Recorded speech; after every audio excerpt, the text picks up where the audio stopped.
Qué horror. Hijo, me hubiera peinado. ¿No? Ya estamos iniciando, Pablo. Hay unas transmisiones de Periscope desde estas cabinas. Y así salen los chismes. Ahí voy, ya. Es verdad. Sí, no, pero esas no se pueden mencionar. No, ya estamos saludando a todo el mundo, ya casi empezamos en este programa.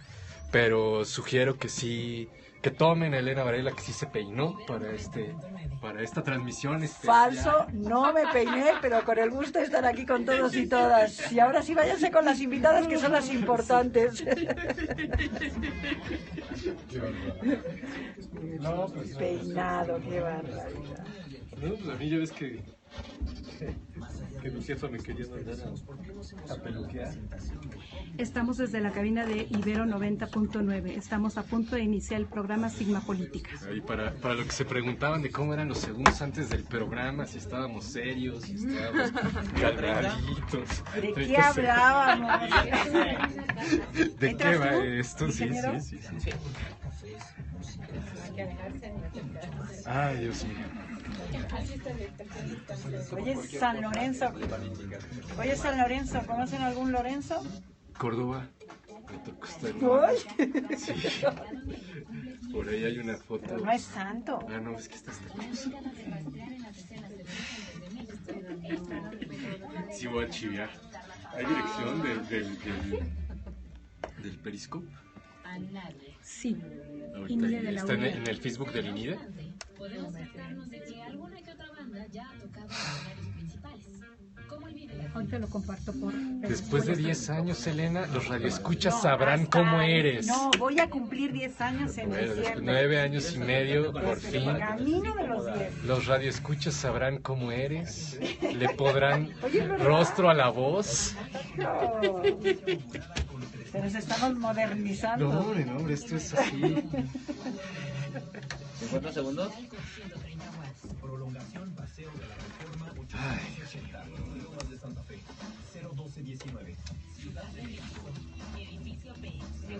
INIDE.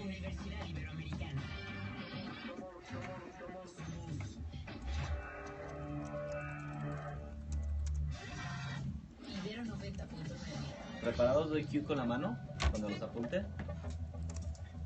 Retomar el espacio público en su construcción desde la palabra.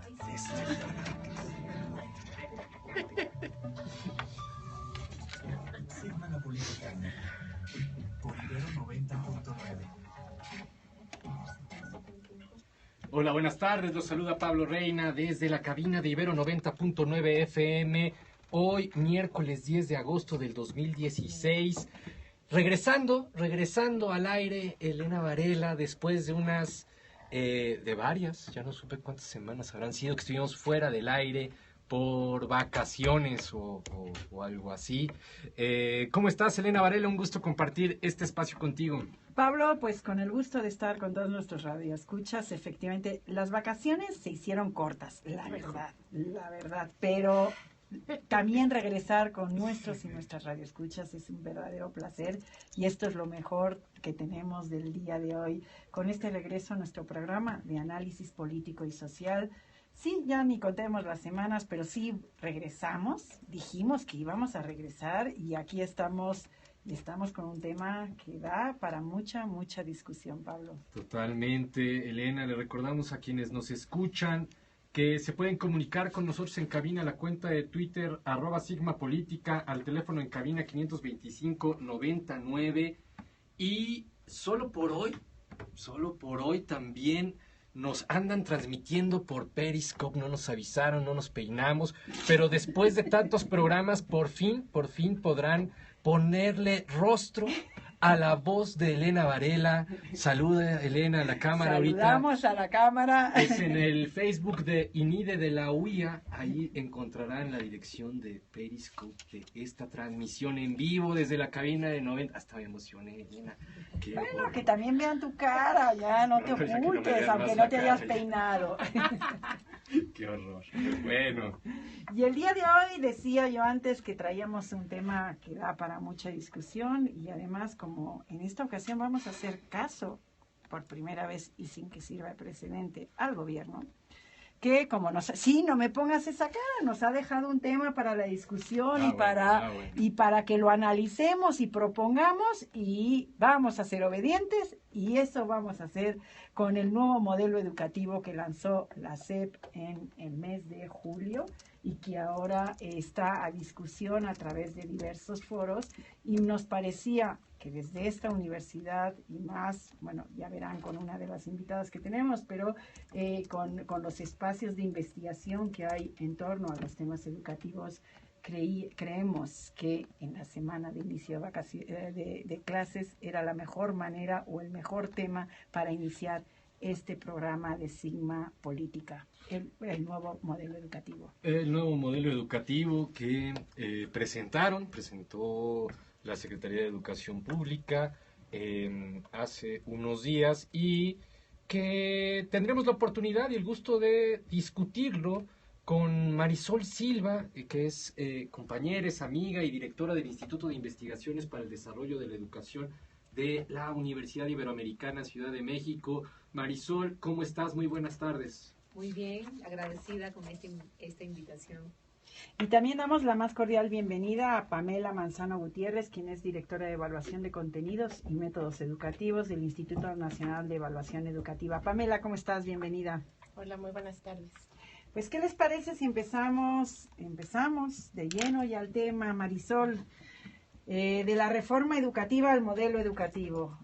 Nos plantaron una reforma que dejó descontentos y descontentas a muchos y muchas, y que de repente una de las cosas que se le achacaba es, ¿y dónde está lo verdaderamente? Tienes razón, no sé por qué hablamos en pasado, digo, una quería ser optimista, pero no hay manera, que se le achacan es dónde está la parte educativa en esta reforma educativa, y entonces el gobierno nos sale con este nuevo modelo educativo. ¿Ya con esto ya lo tenemos, Marisol? ¿Lo logramos? Logramos la reforma, logramos el modelo, logramos superar la crisis educativa que tenemos. Sí, en efecto, yo creo que lo introduces bien el tema. La gran queja, ha habido muchas quejas, pero una queja compartida por muchos sectores, actores relevantes del campo educativo, ha sido que la reforma se concentró en características laborales de los maestros, en condiciones laborales de los maestros, administrativas, y no se estaba teniendo realmente el problema educativo de fondo, que, digamos, educativo tiene muchas aristas, no hay una sola, pero digamos, el problema de lo que aprenden los niños y los jóvenes en las escuelas y cómo esa educación contribuye a formar un mejor país, el país que queremos, ¿no? Esa era como la gran queja. Y bueno, sí, como dijeron, el 20 de julio se anuncia que ya está el nuevo modelo educativo y que se abre una ronda de consulta. Se dice también que justamente por esta crítica que estábamos haciendo sobre el vacío educativo propiamente de la reforma, durante el primer año de gobierno se iniciaron foros a nivel regional, fueron foros que convocaron a maestros, padres de familia, especialistas. Hubo una participación nutrida de ciudadanos y ciudadanas para discutir sobre este tema y para pensar en ese nuevo modelo que México necesita. Y entonces cuando se hace esta presentación del nuevo modelo, se toma como referencia esos foros.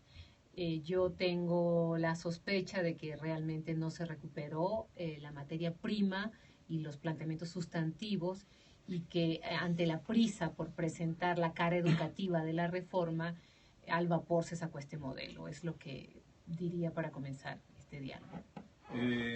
Pamela, el Instituto Nacional de la Evaluación Educativa en este proceso de, digamos, ya son casi 4 años, 3 años y medio por lo menos desde que se presentó la reforma, una reforma no solo cuestionada, sino claramente impugnada y luchada por distintos, digamos, luchada en contra, ¿no? Por distintos sectores de la sociedad, no solo profesores, yo me atrevería a decirlo.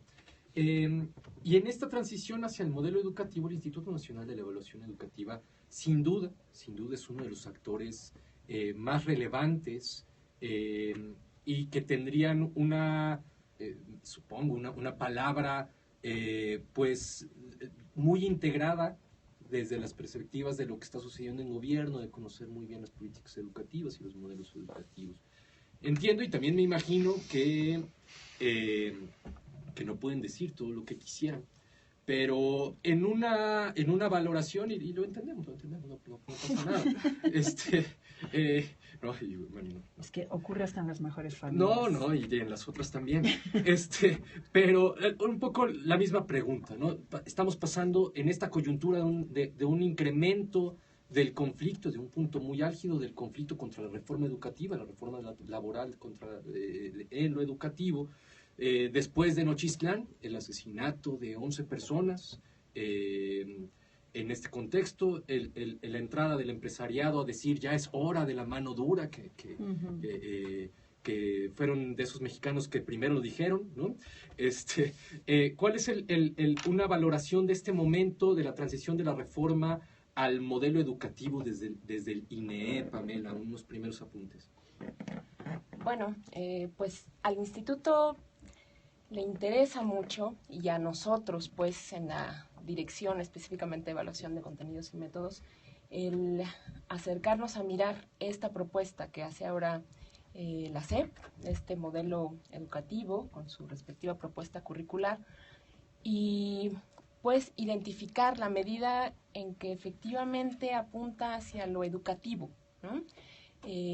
La medida en que efectivamente quedan plasmadas esas aspiraciones que se supone acompañan esa reforma, ¿no?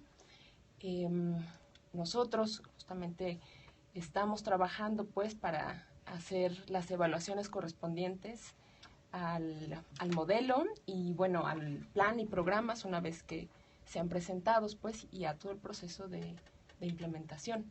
Entonces, es decir, el instituto está constantemente atento, ¿no? a mirar qué cosa está pasando, cómo cobran vida esas palabras, ese discurso, ¿no? Me gustaría hacerle una pregunta a las dos. Marisol fue muy explícita en ese punto, no sé, Pamela, quizás si tú ahora lo puedas desarrollar. Marisol dijo, hubo una cierta prisa por presentar la cara educativa de la reforma, ¿no? Entonces, precisamente ante las críticas que se le había hecho a la misma. Y cuando hay prisa, pues las cosas suelen salir mal. Entonces salen atolondradas y de repente pues allá aquí trae esto y de repente y eso es parte de lo que analizaremos a lo largo de este programa, que es qué les salió con las prisas. Pero voy antes al tema de los famosos foros de consulta. Yo empezaba este programa diciendo que yo por primera vez íbamos a hacer caso al gobierno y vamos a participar o traer la discusión. Y la pregunta que les hago a las dos, yo sé, Pamela, que lo hace desde una instancia, digamos, como es el INEP, y Marisol como investigadora, pero ¿y estos foros de consulta realmente van a servir para algo? Es decir, ¿realmente van a escuchar lo que tengan que decir el gobierno? ¿Va a escuchar lo que tengan que decir los expertos y que desarrollaremos en la siguiente parte del programa? Pero ¿va a haber un cambio o en realidad lo que estamos viendo es lo que va a quedar y pues nos quedaremos como siempre con la idea de pues no sé para qué nos preguntaron la opinión si al final hicieron lo que quisieron? Marisol. Sí, yo me refería, son dos tipos de foros en dos momentos. Cuando se inició la reforma o se anunció la reforma, en paralelo se iniciaron foros de consulta para definir el modelo, que además era una tarea pendiente que venimos arrastrando desde muchos años en el país. Fueron foros regionales con la participación, ya lo decía, de maestros, foros que fueron además televisados, por cierto, por Canal 11, y muchos pudimos darle seguimiento a los planteamientos, a pesar de que estábamos en ciudades lejanas. Se presentaron los maestros, no solamente presentando los problemas que hay en la educación, sino también las buenas prácticas y todas esas iniciativas que desde la escuela, desde el cotidiano, del día a día se están haciendo y que los maestros también están poniendo un empeño en sacar adelante esta responsabilidad. En esto quiero ser enfática en decir que de alguna manera se ha hecho una evaluación del magisterio como que todos son iguales y impera la flojera, la desidia, etcétera. Y claro que no, hay excelentes ejemplos y son muchísimos de maestros que cotidianamente están entregando su vida en los salones de clase y muchos de nosotros hemos tenido la fortuna de estar con ellos, ¿no? Entonces, se hizo esa reforma, perdón, esa ronda de consultas y de foros regionales, temáticos, por niveles, por materias, y quedaron algunas personas encargadas de concentrar lo que allí pasó.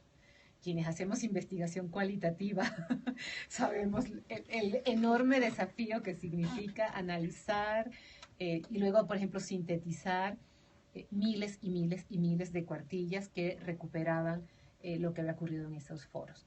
Bueno, eso fue pasado un tiempo, más de un año, que nos seguíamos preguntando dónde quedó el modelo, qué pasó con los foros sobre el modelo. Entonces, ahora, en julio, como dijimos, se presenta. Y bueno, es claro que en una primera vista nos podemos dar cuenta que no recupera toda la riqueza que hubo en esos foros. Entonces, allí hay una falla.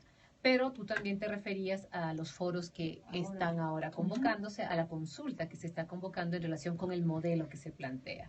Y también hay que hablar de las prisas. Inicialmente, me corregirán si me equivoco, pero la idea era que se hiciera una consulta durante un mes y luego se alargó a 2 meses. Vamos hasta el 30 de septiembre en consultas. Evidentemente esto no va a dar cauce a lo que realmente se necesita, haciendo estas consultas a lo largo de estos 2 meses para luego definir el modelo. Digamos, pensando mal y en relación como la historia que nos ha caracterizado, podríamos inferir que nuevamente no se van a tomar en cuenta las voces que estén expresándose en estos espacios, pero me queda una ligera esperanza, creo que no todo está perdido, sí me queda una ligera esperanza porque creo que la sociedad está más atenta a este tema. Es el tema que ha caracterizado la agenda de los últimos 3 años.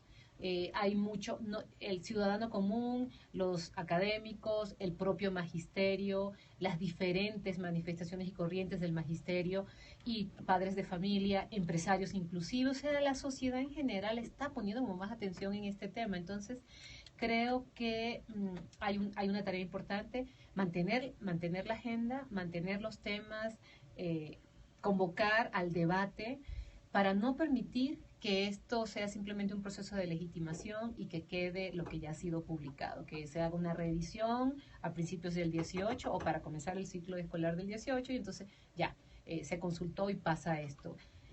Corremos ese riesgo, es una probabilidad altísima de que pudiera ocurrir, pero creo que justamente le toca a la sociedad no dejar que esto pase y yo creo que de eso nos tendremos que estar encargando. Es que creo también que corremos otro riesgo, el querer darle gusto a todas las voces, que me parece que es algo que ocurrió con este modelo, ¿no? Pensando, coincido contigo, Marisol, esos foros que fueron súper ricos y que muchas de las transcripciones están todavía disponibles en línea, uno se mete, las revisa y entonces dice, hijo, quisiera conocer a la persona que sistematizó, que tradujo todas estas líneas en el siguiente paso, ¿no?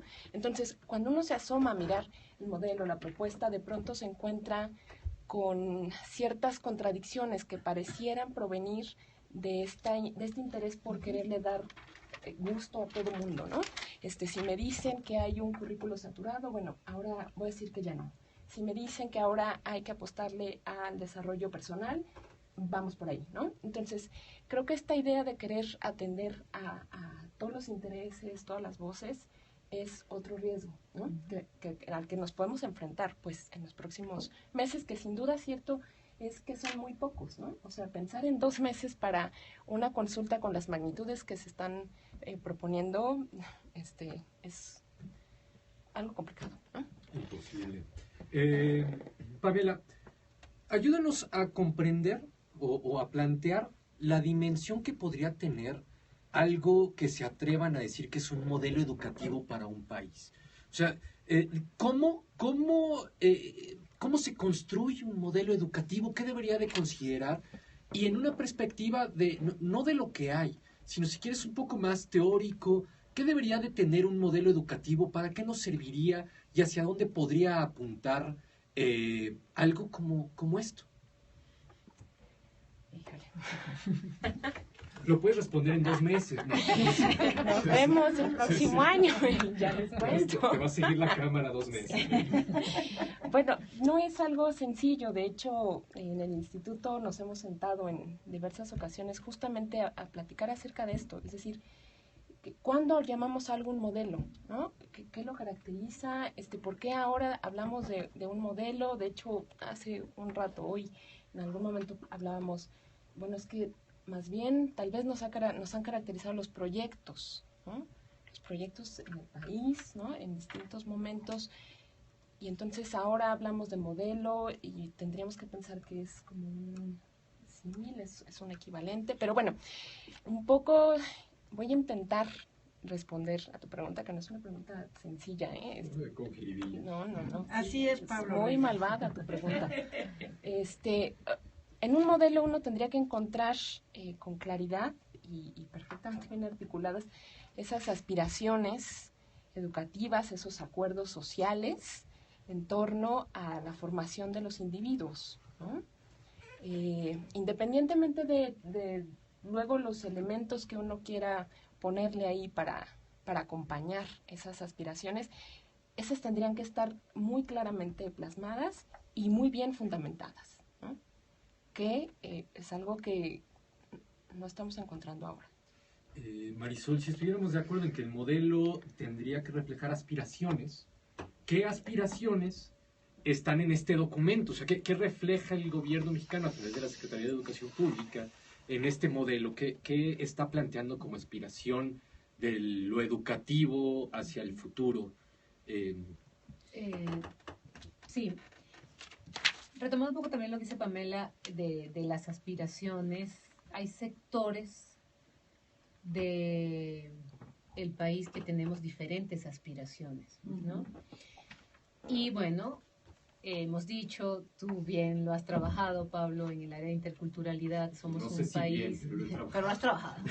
Sí, somos un país multicultural, somos un país, y no solamente por haciendo alusión a los pueblos indígenas que conforman el país, sino en general a los grupos sociales y culturales, ¿no?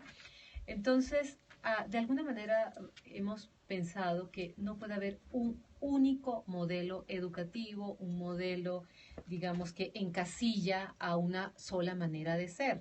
Y que entonces en estas aspiraciones tendrían que caber la existencia y la convivencia, ¿no?, de todas estas formas de ser mexicano. Por eso decíamos, y se ha mencionado, me imagino que en los foros y en diversos espacios de la investigación educativa, la necesidad de reconocer esa diversidad y que eso se tendría que reflejar en la educación.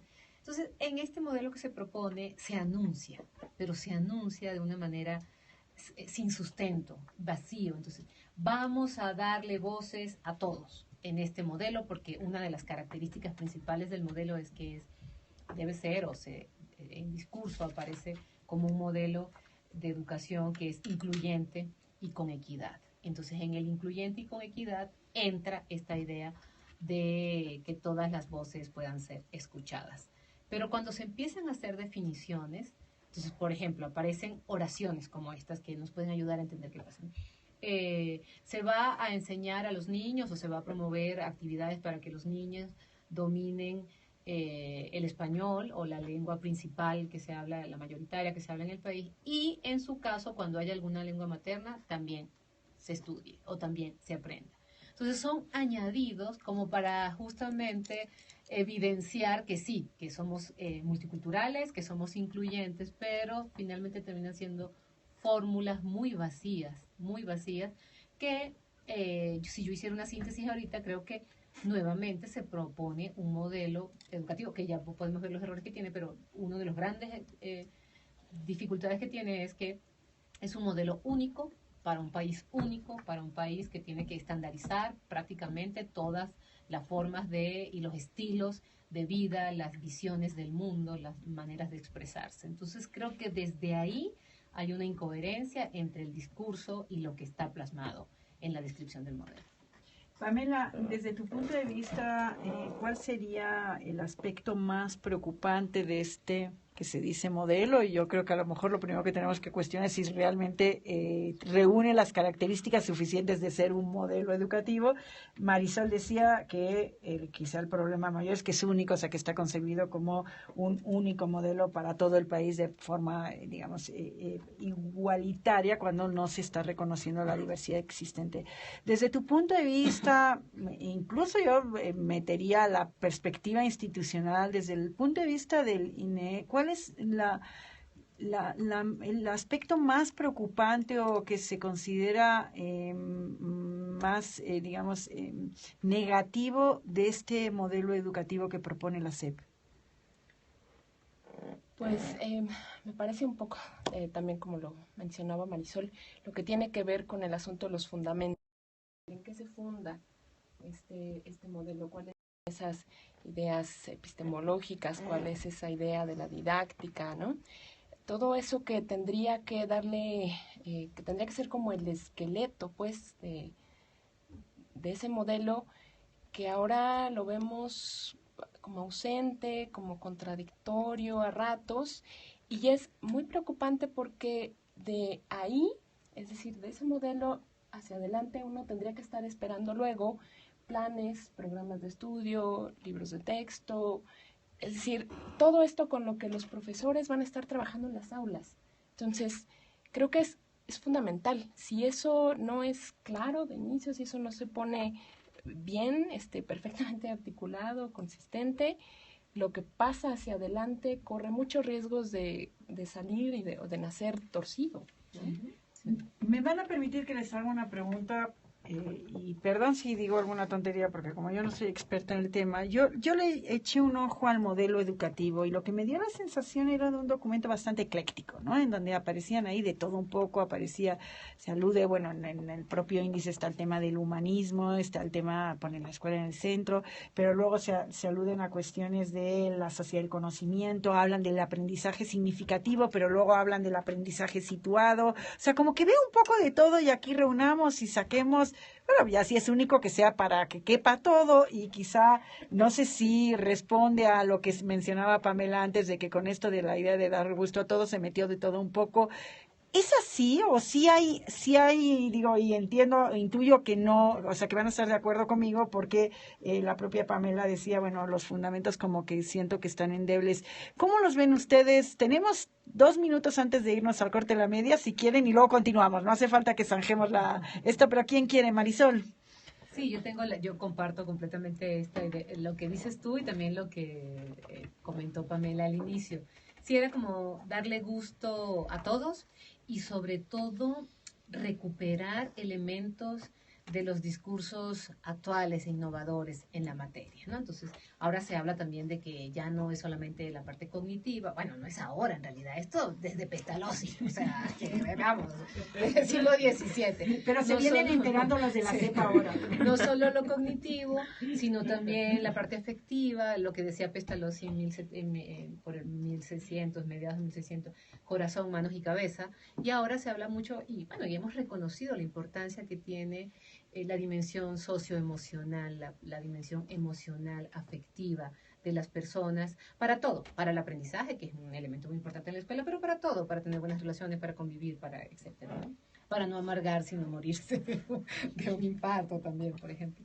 Y entonces aparece reiteradamente como la coletilla. Y entonces tendremos que fomentar el desarrollo de competencias lectoras, de comprensión lectora, de redacción y las habilidades socioemocionales. Lo vas a estar encontrando a lo largo de la descripción como una coletilla, porque tenemos que estar a tono con lo que se habla hoy. Y es lo que tú dices, el aprendizaje situado y también el aprendizaje significativo y la sociedad del conocimiento. Entonces, es lamentablemente, o sea, yo no diría ecléctico, es una mezcolanza de conceptos, de principios que no están aterrizados, que no están articulados y que lamentablemente se nota falta de dominio y de comprensión de esos propios conceptos. Entonces, esta parte sí es muy preocupante. Yo espero, la verdad, que en las consultas que están dándose y que se seguirán dando, empiecen a surgir estos elementos, porque además, ahora sí, hablando desde mi gremio de la investigación educativa, hay investigadores educativos muy con aportes muy valiosos que han estado dentro de las escuelas, dentro de los salones de clase, aportando conocimiento y que esto no se está tomando en cuenta. Pues nos tenemos que ir al corte de medio programa y regresaremos a Sigma en la Política.